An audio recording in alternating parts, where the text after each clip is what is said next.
Ya, Assalamualaikum warahmatullahi wabarakatuh. Selamat sore saudara, senang sekali saya Hazir Akbar kembali menjumpai Anda di Dialog Jambi Bicara untuk edisi Selasa 6 Agustus 2024. Semoga saudara selalu dalam keadaan sehat dan tetap menjaga stamina untuk menjalani aktivitas sehari-harinya. Dan memang untuk di bulan Agustus ini begitu banyak informasi terkait dengan karhutla atau kejadian kebakaran hutan dan lahan tercatat dari BPBD Provinsi Jambi sejak awal Januari hingga Agustus 2024 kurang lebih sudah 170 hektar lahan di Provinsi Jambi ini mengalami kejadian terbakar ataupun juga akhirnya lahan tersebut dimakan sama si jago merah seperti itu yang akhirnya membuat lahan di Provinsi Jambi juga menjadi salah satu lahan yang berpotensi cukup tinggi terjadinya kejadian karhutla ini. Dan untuk wilayah-wilayah yang paling terdekat kemarin sudah juga ada di Kota Jambi sekitar 1,3 hektar lahan dan juga di Tanjung Johor yang masih berjibaku kemarin terakhir di tanggal 5 Agustus 2024. Dan seperti apa sebenarnya ketika kita melihat karhutla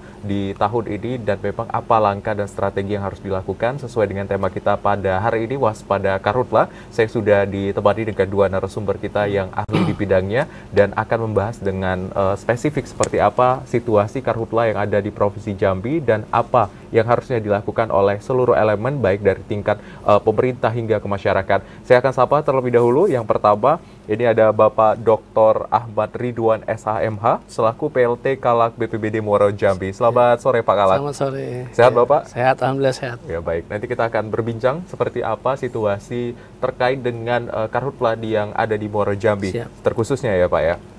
Dan untuk menemani Pak Kalak, ini kita sudah bersama dengan Bapak Dr. Fors Bambang Irawan SPMSC, selaku akademisi dan juga dekan Fakultas Pertanian. Selamat sore Pak Bambang. Selamat sore Mas. Sehat Pak? Alhamdulillah sehat. Baik, nanti kita akan melihat dari sisi akademisi strategi yang sudah diterapkan. Karena ketika kita membahas tentang kejadian karhutla, terus juga banjir yang sebelumnya sempat terjadi di awal Januari dan akhir tahun 2023, ini menjadi fenomena yang cukup menarik untuk dibahas. Karena ketika memang hujan, Jambi akan menjadi banjir seperti itu. Dan ketika terjadinya potensi suhu yang tinggi, ini malah jadinya karhutla yang tidak bisa dikontrol dan akhirnya menjadi perhatian serius oleh pemerintah baik di tingkat provinsi dan juga di tingkat nasional.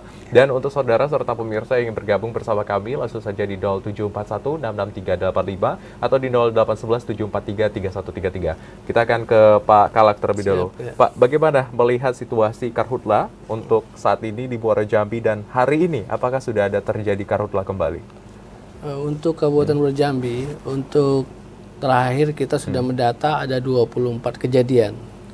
Dan kemarin kejadian juga terjadi di perbatasan, betul kata Mas tadi, antara Tanjung Johor dan Desa Niaso. Nah kami juga karena kita berdekatan, berdampingan, dan kami selalu menjaga agar kedua kabupaten kota ini tetap terjaga agar tidak terjadi karhutla yang lebih luas lagi gitu kan. Kami juga membantu secara tim satgas kami, yaitu ada Manggala Agni, TNI Polri gitu kan, kemudian juga BPBD gitu kan, dan semua elemen yang ada di Kabupaten Muaro Jambi itu kami sudah bersinergi gitu kan, untuk kompak dalam karhutla gitu. Baik, untuk di Muaro Jambi Pak, dari awal tahun maksud saya di 2024 Januari hingga saat ini sudah berapa kali terjadinya kebakaran dan luas lahan yang telah terbakar? Untuk kejadian itu ada 24 kejadian terakhir gitu. Kemudian untuk luasannya 85 hektar gitu.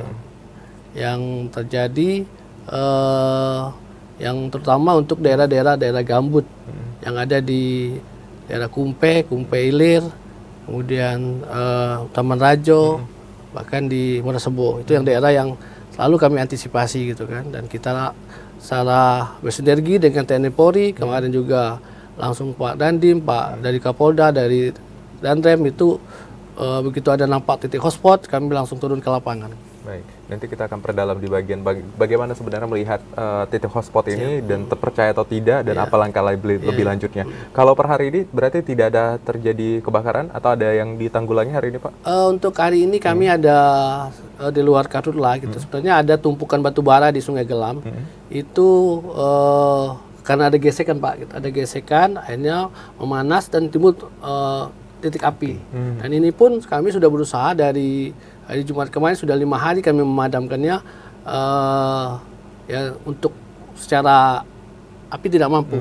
jalan satunya oleh pimpinan kami Pak Bupati Muara Jambi, kami diarahkan untuk memindahkan batu bara tersebut ke tempat yang aman gitu kan. Nah, alhamdulillah tadi siang alat berat sudah masuk untuk memindahkan batu bara yang terbakar tadi ke tempat yang lebih aman. Baik. Ini memang tugas dari BPBD di setiap tahunnya memang menjadi fokus ya, karena di awal tahun kita dihadapi dengan banjir tadi ya Pak ya, kemudian di pertengahan menuju kemarau sudah mulai terjadi potensi karhutla. Nah, kita akan ke Pak Bambang. Seperti yang saya sebutkan di awal Pak Bambang, ketika kita melihat Provinsi Jambi saat ini, kenapa akhirnya menjadi istilahnya agenda tahunan seperti itu? Di awal tahun akan banjir dan di pertengahan kita akan menghadapi karhutla. Jadi Jambi itu kan sebenarnya dari struktur topografi kan memang khas tuh Mas. Kita punya daerah pegunungan ya di Kerinci, salah satu Gunung Kerinci itu kan adalah daerah gunung yang paling tinggi di Sumatera ya. Kemudian kita turun ke bawah sampai kita punya dataran rendah sampai ke padang mangrove dan lain sebagainya. Sehingga nanti kalau kita bisa lihat bahwa memang air hujan yang jatuh itu nanti akan dari hulu itu nanti akan mengalir sampai ke hilir.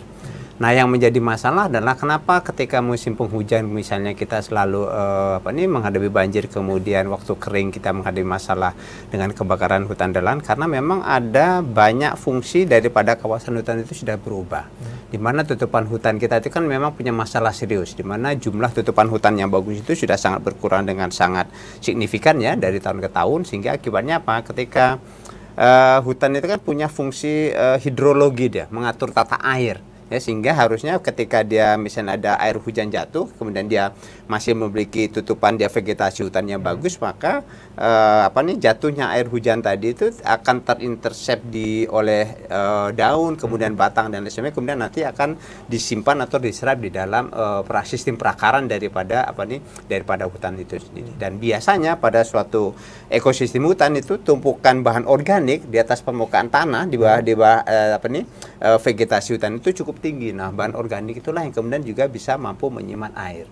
Nah, ketika vegetasi itu berubah, hutan sudah berubah fungsi, misalnya terbuka bisa menjadi perkebunan, daerah pertanian dan lain sebagainya. Tadi air hujan yang jatuh tadi itu nanti akan merusak partikel tanah, kemudian mengurangi daya infiltrasi tanah air ke dalam tanah, sehingga nanti air kemudian mengalir di permukaan. Nah, perpindahan air di permukaan nanti yaitu terkumpul di wilayah yang rendah yang nanti menimbulkan banjir. Nah, karena simpanan tadi air akan mengalir terus-menerus ketika musim hujan, sementara simpanan air di vegetasi itu juga berkurang, maka begitu kemarau, maka itu tadi jumlah air yang mengalir yang harusnya dilepas secara perlahan-lahan oleh hutan dalam bentuk struktur tertentu menjadi hilang. Akibatnya ya kita lihat bahwa kemudian pada musim kemarau akan terjadi kekeringan. Nah, begitu nanti ditumpangnya atau diikuti dengan kegiatan aktivitas masyarakat, membuka lahan dengan bakar, baik itu oleh masyarakat atau mungkin ada beberapa oknum perusahaan dan lain sebagainya, maka terjadilah itu tadi bencana kebakaran hutan dan lahan seperti itu. Oh, baik, ini kita tidak bisa memungkiri ya, berarti pernyataan dari Pak Bambang melihat situasi dari hutan yang ada di Provinsi Jambi memang sudah berubah seperti itu ya Pak Bambang ya, dari proses penyimpanan air dan juga infiltrasi dan lain-lain ini sudah tidak mampu lagi untuk menampung seperti itu. Dan nanti kita akan bahas lebih lanjut strategi dan apa yang harusnya dilakukan ya Pak ya. Kita ke Pak Kalak. Pak Kalak, kalau sejauh ini faktor penyebab yang paling tinggi akhirnya terjadi potensi karhutla, memang kita sudah tahu lahan kita cukup kering seperti itu. Akhirnya ini menjadi pemicu lebih lanjut karhutla menyebar di mana-mana, seperti apa Pak? Untuk faktor cuaca, BMKG sudah memberikan peringatan gitu kan. Kami sudah rapat koordinasi gitu kan di awal Juni. 1 Juni kami sudah mengundang BMKG untuk mengestimasi bahwa untuk cuaca yang sekarang ini agak lebih lama gitu kan. Nah, kemudian dari perkiraan estimasi BMKG itu kami mulai mengantisipasi langkah-langkah yang akan kita ambil, yaitu yang pertama kami akan melaksanakan rapat koordinasi antar OPD, instansi terkait, TNI Polri gitu kan, kemudian Magala Agni gitu kan, semuanya kita rapat koordinasikan. Nah, pada setelah rapat rakor kami menetapkan status siap siaga gitu, siap siaga. Nah, dari siap siaga itulah kami untuk melakukan hal yang lebih teknis lagi, yaitu apel siaga yang kami laksanakan tanggal 12 Juni kemarin gitu kan, apel siaga yang dilaksanakan, yang dipimpin langsung oleh Bapak Bupati Muara Jambi dan saya sendiri sebagai komandan upacaranya, dan itu berkumpul semua TNI Polri, Manggala Agni dan semua dunia usaha, yaitu perkebunan yang ada di Muara Jambi ada lebih kurang 40 perusahaan. Dia mengeluarkan APK-nya dan personil-personilnya yang membantu kita dalam untuk menghadapi karhutlah itu. Baik, berarti sudah dilakukan apel siaga dan persiapan ya Pak. Dan sejauh ini dari awal tahun hingga Agustus, kira-kira kalau dilihat dari sebaran kasusnya, faktornya tertinggi akhirnya api bisa muncul di Muara Jambi itu sebabnya karena apa ya Pak? Api yang lebih muncul kadang-kadang di kami ada kelalaian dari manusia itu sendiri kadang-kadang kan. Nah, kami juga tidak tahu, belum lagi masalah dalam penyidikan dalam pihak Polri gitu kan. Tahu-tahu apinya muncul di kebun itu dan tidak mungkin apinya langsung muncul gitu kan tanpa sebab itu kan. Nah itu makanya kami memberikan sosialisasi kepada masyarakat, patroli-patroli yang kami lakukan agar masyarakat jangan memancing membuang puntung rokok sembarangan. Nah, kadang-kadang dia lupa begitu dibuang apinya belum mati Pak gitu. Nah itu kadang jadi pemicu gitu kan. Nah di tengah kedalaman kebun yang sangat luas dan kadang-kadang airnya yang kurang Pak gitu. Air yang sangat sulit untuk terjangkau. Jadi memang untuk penyebabnya itu memang dari kelalaian dari manusia itu sendiri. Baik, Pak Bambang, kalau kita melihat tentang potensi terjadinya karhutla di luasan wilayah Provinsi Jambi tadi secara kontur dan struktur memang geografis Provinsi Jambi unik seperti itu. Tapi yang harus diwaspadai dan menjadi catatan juga para pemangku kepentingan, sebenarnya wilayah atau lahan mana nih yang harusnya dijadikan perhatian khusus ketika membuat strategi limitasi untuk ini harusnya ditangani lebih dahulu dan prioritas seperti apa Pak?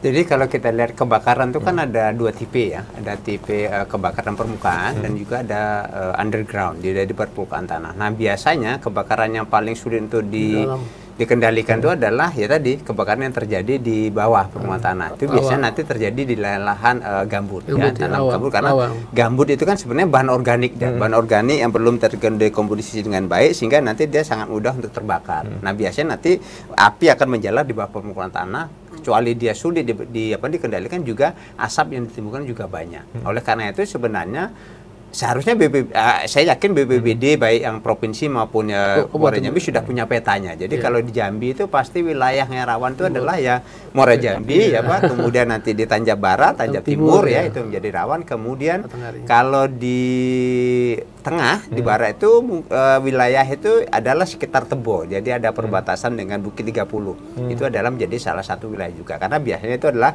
juga wilayah kelola masyarakat. Jadi memang tadi ada ada kondisi fisik bentang alam yang memang memungkinkan dan juga ada aktivitas manusia yang memungkinkan terjadinya kebakaran. Karena kebakaran itu kan ya memang secara alami mungkin terjadi, tapi itu persentasenya kecil. Jadi lebih banyak akibat daripada kegiatan manusia, baik ya sengaja ya maupun yang tidak sengaja. Karena memang harus kita akui bahwa dengan banyak keterbatasan masyarakat misalnya ya bahwa membuka lahan dengan cara bakar itu kan yang paling mudah dan paling murah ya sebenarnya. Jadi itulah yang kemudian kadang-kadang memaksa ya dalam tanda kutip masyarakat membuka lahan. Walaupun mungkin tidak juga menutup kemungkinan misalnya ada pelaku usaha yang kemudian menggunakan cara itu ya seperti itu. Jadi kita tidak menyalahkan ya, tapi itu adalah fakta-fakta yang ada muncul di lapangan seperti itu. Baik, Pak Bambang kita tahan dulu ya, Pak Kalak. Ini menarik. Nanti kita akan tanya strategi bagaimana nih ketika memang prosedural kebakarannya di lahan gambut kemudian di lahan yang biasa itu apa yang dilakukan karena mungkin akan berbeda karena tadi saya dengar tingkat kesulitannya akan jauh lebih sulit ketika di underground ya Pak ya. Baik, kita akan tahan pemirsa, usai jeda kami masih akan kembali tetap di Dialog Jambi Bicara.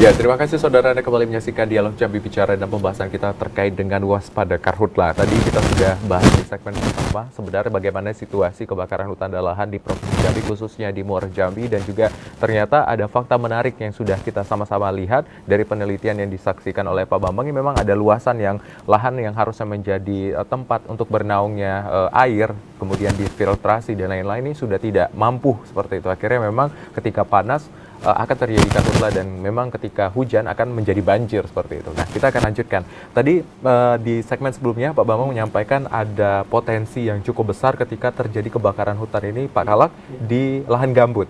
Nah, seperti apa sebenarnya strateginya, Pak? Karena memang katanya underground ya, seperti itu. Kami lebih bersifat representatif pencegahan, yaitu kami melakukan sosialisasi kepada masyarakat supaya jangan membakar hutan dengan sembarangan. Nah, dari pemetaan yang betul kata Pak Bambang tadi, kami sudah memetakan daerah-daerah Kumpe Ilir, Taman Rajo dan Mersebo yang termasuk dalam kategori daerah yang rawan tadi, yang perlu penanganan yang sangat luar biasa. Karena kami belajar dari kasus sebelumnya gitu, itu memang butuh perhatian yang sangat luar biasa.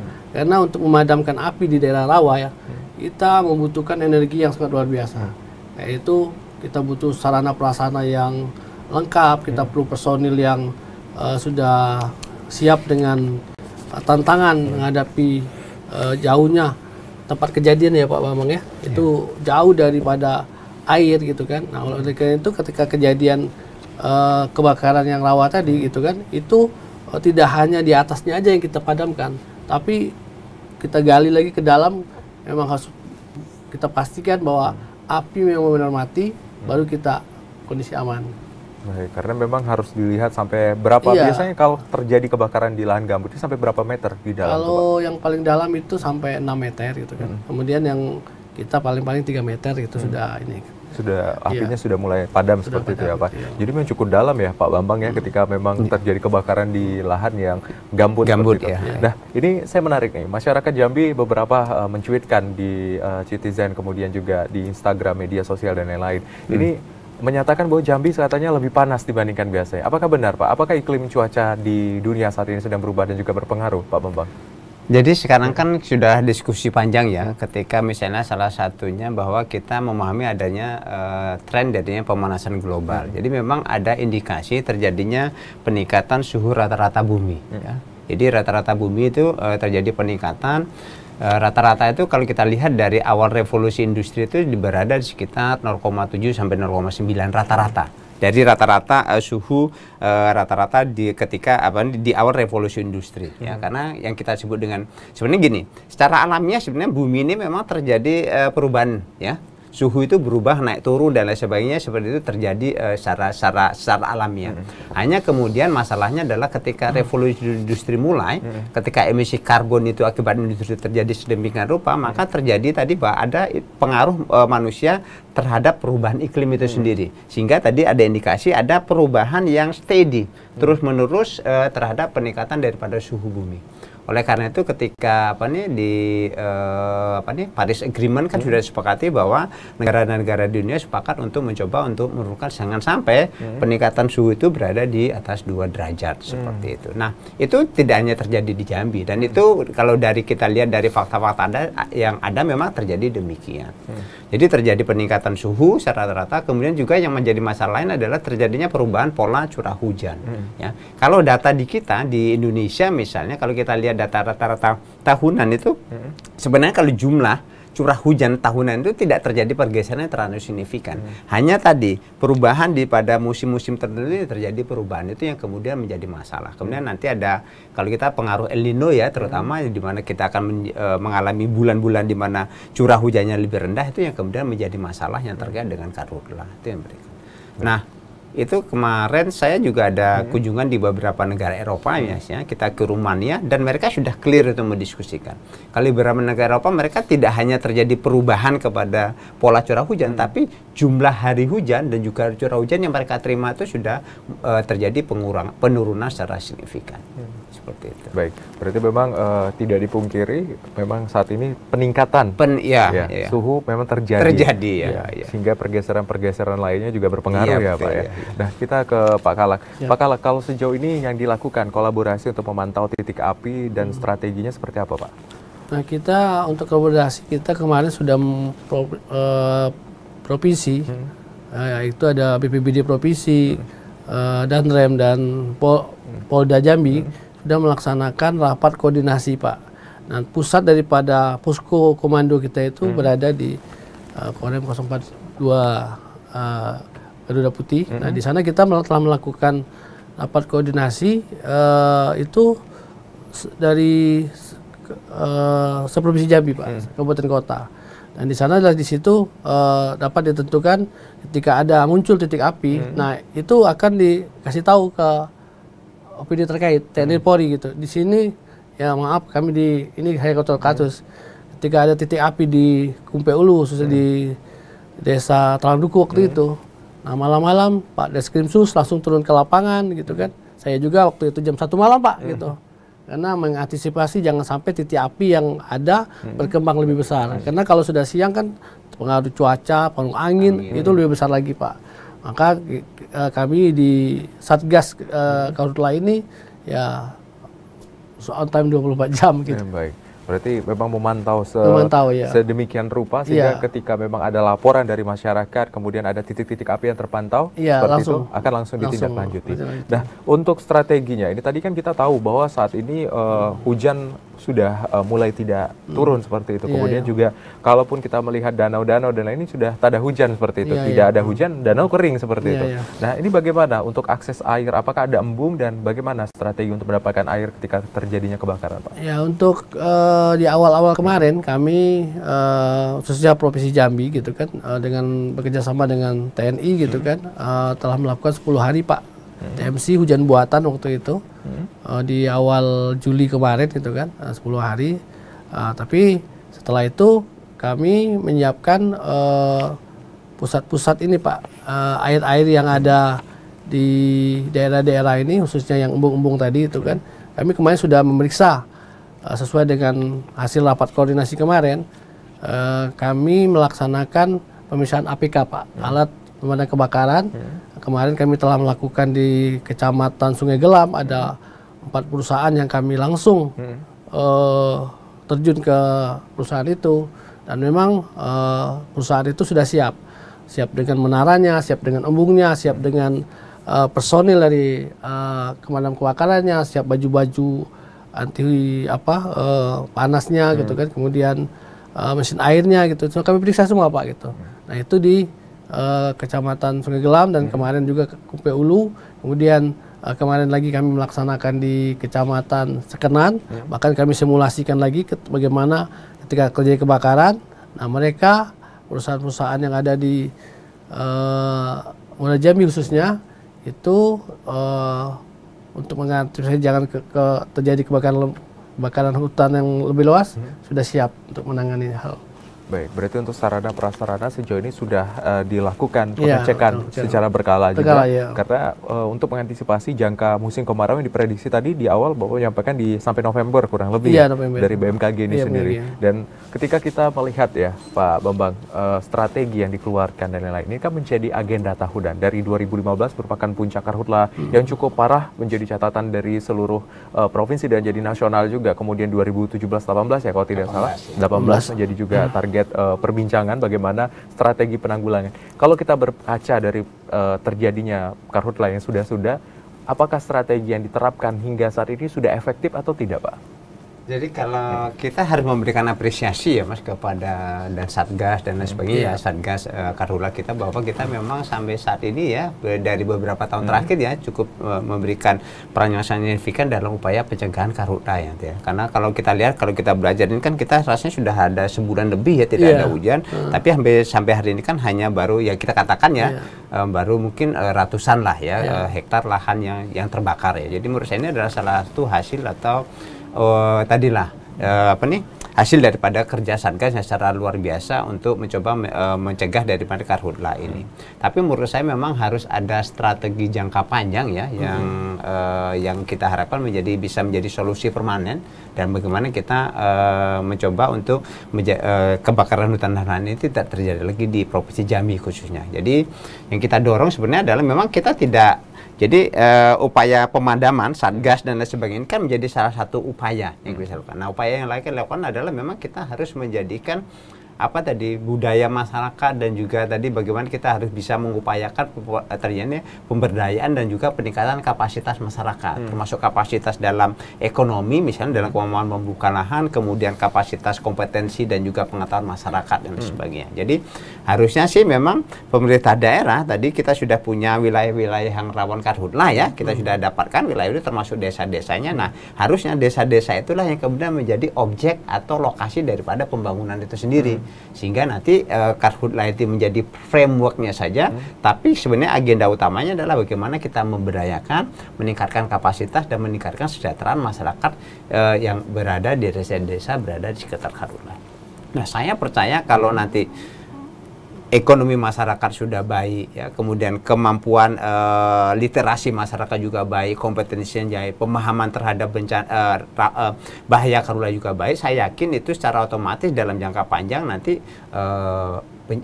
ancaman kebakaran hutan dan lahan ini bisa kita selesaikan. Tapi kalau kita hanya ini ya mengandalkan satgas misalnya dengan sendiri, saya khawatirnya itu akan menjadi tadi selalu setiap tahun ketika kita ada kekeringan dan sebagainya, maka kita akan melakukan metode yang sama. Jadi harusnya lebih terintegrasi. Baik, Pak Bambang, ini kita sudah mulai masuk ke dalam bagaimana strategi lebih lanjut ya, agar PR ini sendiri menjadi PR bersama yang tidak hanya dibebankan kepada Satgas ataupun juga pemerintah, tetapi seluruh masyarakat dan elemen ini bisa sama-sama membantu mengurai potensi terjadinya karhutlah. Usai jeda, saudara, kami masih akan kembali tetap di Dialog Jambi Bicara.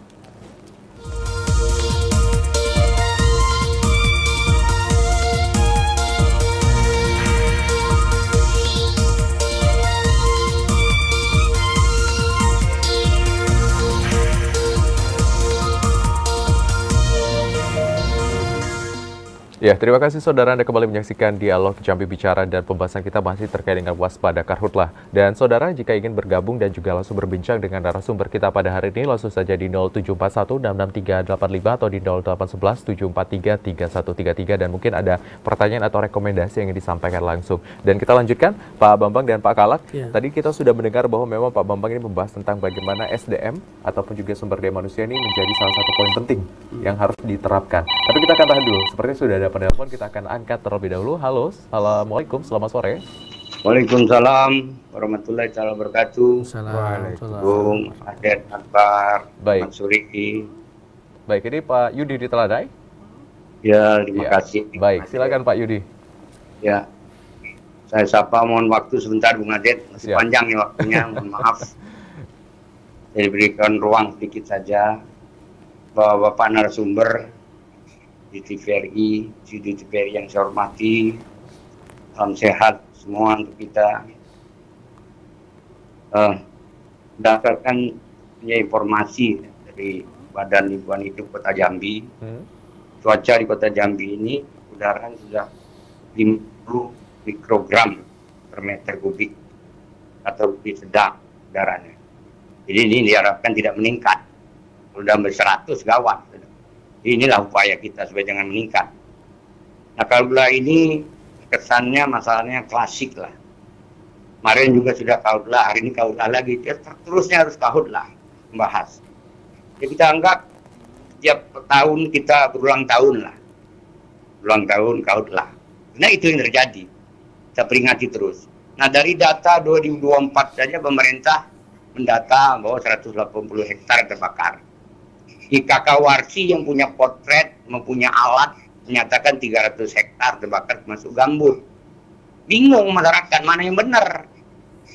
Jadi potret ini sebenarnya harus yang benar gitu. Menurut saya IKK Warsi yang betul, karena itu memang bidang dia. Pemerintah selalu menyembunyikan data. Tapi itu urusan lah. Ya. Nah, kalau kita lihat saat ini sampai dengan ke depannya dari BMKG itu cuaca kita ini ekstrim. Bapak narasumber, sampai dengan September 2024 bayangkan. Nah, yang terjadi di cuaca ekstrim ini menurut pendapat saya sudah terjadi terbakar, membakar, dan dibakar. Ini sama dengan human error. Sudah diakui itu. Faktor manusia. Nah, yang dimaksud dengan tradisi membakar lahan oleh masyarakat Provinsi Jambi itu disebut dengan dibakar. Nah, ini tidak mampu pemerintah mengedukasinya. dari dulu sampai hari ini. Coba. Nah, buang puntung rokok, bakar sampah tidak diawasi, itu terbakar namanya. Karena panas ekstrim. Tidak juga diawasi. Ya, kesadaran masyarakat tidak ada. Buang-buang aja dia, karena ekstrim kan. Nah, ketiga membakar. Nah, ini korporasi biasanya. Membuka lahan, biaya besar kan. Itu dia dengan membakar. Menyuruh orang. Tangkap akhirnya masyarakat. Korban masyarakat. Nah, itu yang terjadi di lapangan. Nah, kalau kita perhatikan, selama ini pemerintah beserta turunannya Kausla, Manggala Agni, apalagi Satgas Api, masyarakat peduli api, macam-macam dibentuk, ngabisin duit aja. Cukup jago sebenarnya memadamkan api. Dari tahun ke tahun cukup jago. Mau berapa? 400 hektar api habis. Iya, tapi nyatanya tidak mampu untuk mengedukasi, mencegah terjadinya tradisi membakar itu. Baik. Itu kan jelas sebab akibatnya. Tidak perlu kajian-kajian secara ilmu. Tradisi ini yang harus dihadapi, edukasi. Nah, tadi dibahas masalah gambut, sebentar. Nah, gambut ini secara teori dia memang harus basah. Ada program kanalisasi, restorasi gambut. Nah, karena kerusakan gambut kita ini sudah separuh parah sudah, sehingga memerlukan biaya tinggi. Itu tidak mau, makanya restorasi gambut tidak jalan. Nah, sementara para bupati yang ada di Tanjab Timur, Tanjab Barat, yang ada daerah gambut itu mengeluarkan izin untuk menanam sawit. Kenapa kita ditangkap? Itu kan sudah ada moratoriumnya. Dari tahun 80 itu aturannya tidak boleh ditanam sawit di daerah gambut. Karena sawit itu dia menyerap air 70% berdasarkan teorinya. Ya wajar aja kalau gambut kita kering diserap oleh airnya habis diserap oleh akar daripada sawit itu. Nah, kok pemerintah diam saja? Harusnya dicabut lagi itu sawit. Atau ditangkap bupatinya itu yang memberikan izin. Baik. Tidak tegas pemerintah ini. Menurut saya, inilah kerusakan yang terjadi. Pemerintahnya rusak, masyarakatnya rusak, restorasinya apalagi. Jadi saya rasa itulah lingkaran setan kita. Baik. Kalau itu tidak dibenahi dari A sampai Z disebutkan, nanti tahun depan 2025 kita berulang tahun kembali menghadapi api. Baik. Baik, terima kasih Pak Yudi di Telanai. Luar biasa nih pendengar kita yang memang memberikan masukan terkait dengan apa saja yang harusnya jadi perhatian khusus dari pemerintah dan juga daerah dan masyarakat sekitar, sehingga Karhutla ini tidak hanya menjadi agenda ulang tahun tadi yang disampaikan oleh Pak Yudi. Baik, kita ke Pak Kalak. Pak Kalak, tadi sudah disampaikan juga oleh Pak Yudi bagaimana kolaborasi yang dilakukan. Sejauh ini bagaimana Manggala Agni, kemudian juga masyarakat peduli api, kemudian juga satgas-satgas yang sudah dibentuk berkolaborasi untuk menanggulangi terjadinya potensi Karhutla di Muara Jambi khususnya, Pak? Ya. Seperti yang saya bicarakan di awal, bahwa kami Kabupaten Muara Jambi melakukan tindakan pencegahan, Pak. Itu yang kami utamakan. Karena pencegahan yang kami lakukan itu banyak tahap. Pertama, kami melakukan sosialisasi, gitu kan, memasang baliho-baliho agar jangan membuang puntung rokok sembarangan, membakar hutan sembarangan juga, kemudian membuka lahan secara tidak sesuai proses prosedur gitu kan. Nah, itu kami lakukan, Pak. Kami lakukan di Muara Jambi gitu kan, dengan berkolaborasi dengan TNI Polri, Manggala Agni dan semua unsur. Bahkan kami kemarin ada melakukan setiap instansi tadi melakukan patroli, Pak.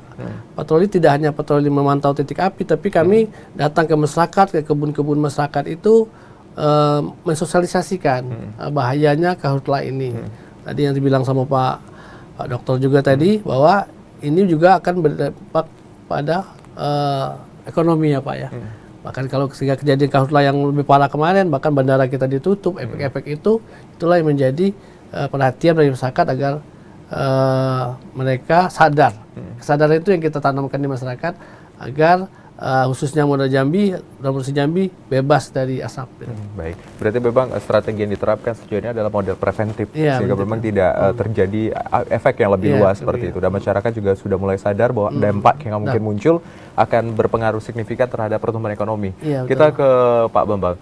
Pak, ketika tadi melihat kita di segmen sebelumnya membahas tentang pedulinya SDM ini harusnya ditingkatkan, dan bagaimana memperdayakan masyarakat seharusnya agar memang potensi terjadinya karhutlah ini dapat diminimalisasi sedini mungkin, Pak. Jadi menurut saya ya tadi juga Pak Yudi juga banyak menyebut ya. Jadi menurut saya pemerintah harus hadir ya. Jadi karena gini ya Pak.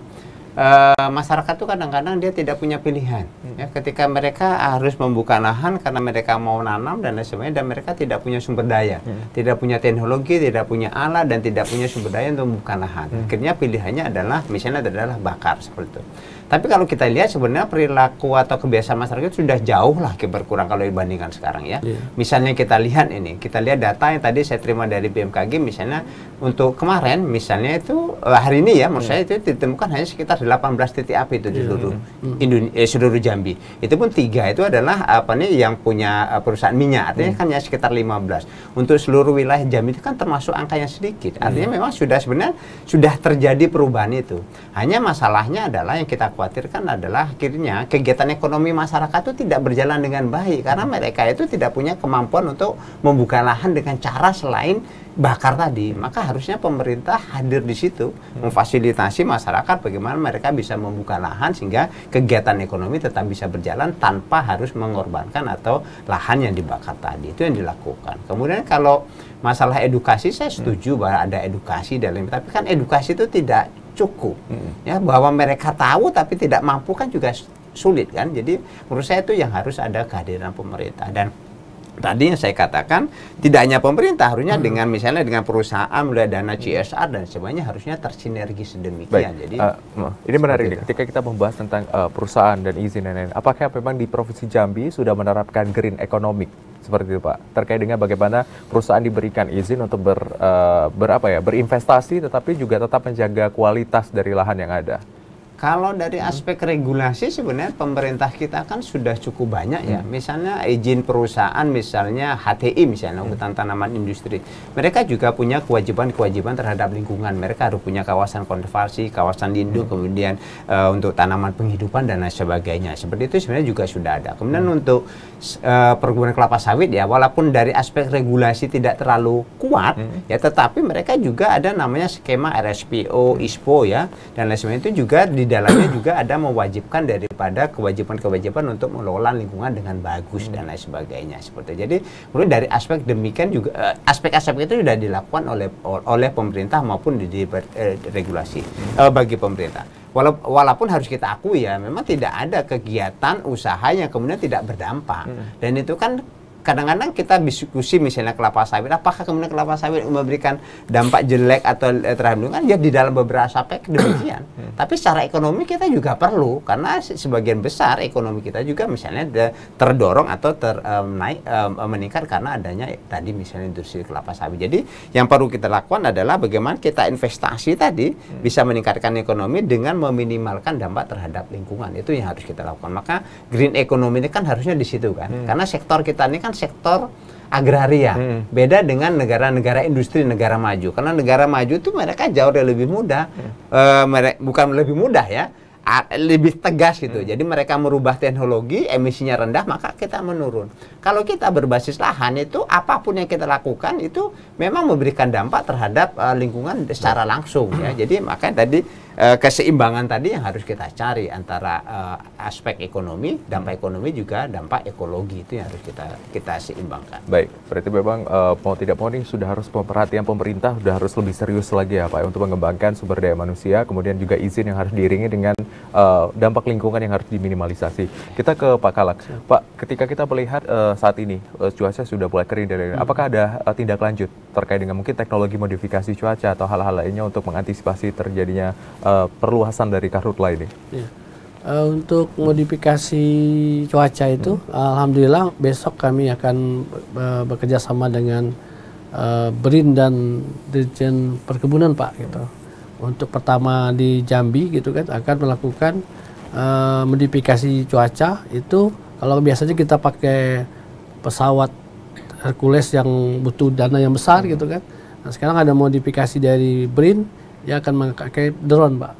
Nah, drone itu alhamdulillah sekarang udah dalam perjalanan dari Jakarta ke Jambi, dan nanti kita akan mulai launchingnya di Candi Muara Jambi, Pak. Kami undang perusahaan-perusahaan yang ada di khususnya di Muara Jambi untuk melihat secara langsung teknologi modifikasi cuaca ini yang dilakukan oleh BRIN dan Direktorat Perkebunan.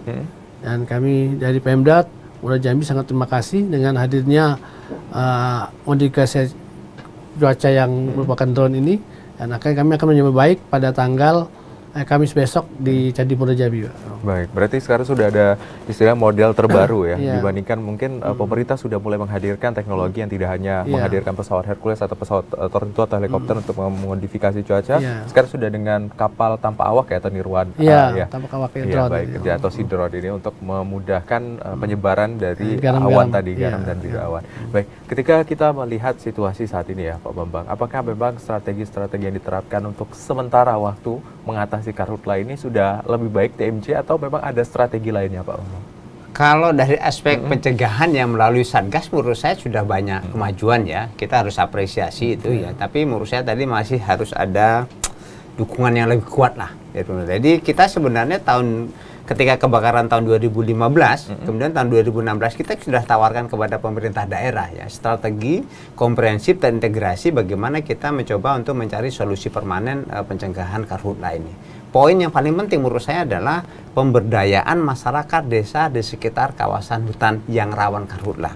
Jadi nanti kita selesaikan karhutlanya, insya Allah selesai, isu kemiskinan akan berkurang, isu masalah kesehatan berkurang, pendidikan berkurang dan lain sebagainya. Menurut saya itu. Jadi harus ada realokasi program kegiatan, memindahkan program dan kegiatan ke wilayah-wilayah yang desa-desa yang rawan karhutla. Nah, kalau itu kita dilakukan, saya yakin dalam waktu 5-10 tahun kita tidak akan lagi itu yang dikatakan Pak Yudi tadi, kita ulang tahun terkait dengan karhutla. Terus saja tadi Satgas perlu waspada dan sebagainya, tapi itu akan intensitasnya menjadi jauh lebih berkurang. Saya yakin itu. Baik. Pak Kala, sejauh ini kolaborasi yang dilakukan dari Pak Kala kemudian juga BPBD Provinsi dan BPBD Nasional seperti apa instruksinya Pak terkait karhutla? Instruksinya kami satu komando Pak. Satu komando artinya ketika ada kejadian yang kebakaran karhutla, kami berkoordinasi sesuai tupoksi masing-masing. Untuk memadamkan, berkoordinasi dan sebagainya sesuai dengan tupoksi masing-masing. Cuma perlu saya garis bawahi daripada Pak Dokter tadi gitu kan. Nah, kami juga kita tentu yang di ujung tombak itu adalah desa ya Pak ya. Nah, kami juga pemerintah sudah membolehkan menganggarkan regulasinya untuk 6-7% anggaran desa itu untuk kesiapan karhutla ini Pak. Jadi itu luar biasa ya Pak gitu kan. Untuk lebih fokus pencegahan dan karhutla tidak terjadi di desa masing-masing gitu. Baik, berarti sudah ada kucuran dana yang dikeluarkan untuk mengatasi strategi tersebut. Berarti sejauh ini alur yang dikomunikasikan dari pusat adalah bahwa BPBD harus terus memberikan upgrade laporan seperti itu ya Pak ya. Nah, berarti kalau untuk konfirmasi tadi luasan wilayah yang di Muara Jambi baru 80 hektar. Iya, kalau mungkin kalau yang tadi masuk Pak ini itu kan mungkin secara keseluruhan. Kalau saya bilang mungkin itu seperti Jambi gitu. Kalau kita yang untuk Muara Jambi 84 gitu. 84 hektar. Sejauh ini yang masih dipantau perkembangannya ya Pak ya. Kemarin terakhir itu yang agak luas itu di di Kumpeulu, memang satu hamparan Pak gitu kan. Itu tadi karena daerahnya rawa. Daerah rawa ini perlu kegiatan yang memang harus fokus gitu kan. Nah, tapi kami dibantu oleh perusahaan-perusahaan yang punya personil yang lumayan banyak juga untuk membantu, termasuk MPA juga gitu. Baik, berarti sejauh ini masyarakat dan juga perusahaan sudah menaruh perhatian serius terkait dengan membuat tim-tim khusus pencegahan dari karhutla ini sendiri. Kita akan tahan ya Pak Kalak dan juga Pak Bambang. Usai jeda, pemirsa, kita masih akan kembali tetap di Dialog Jambi Bicara.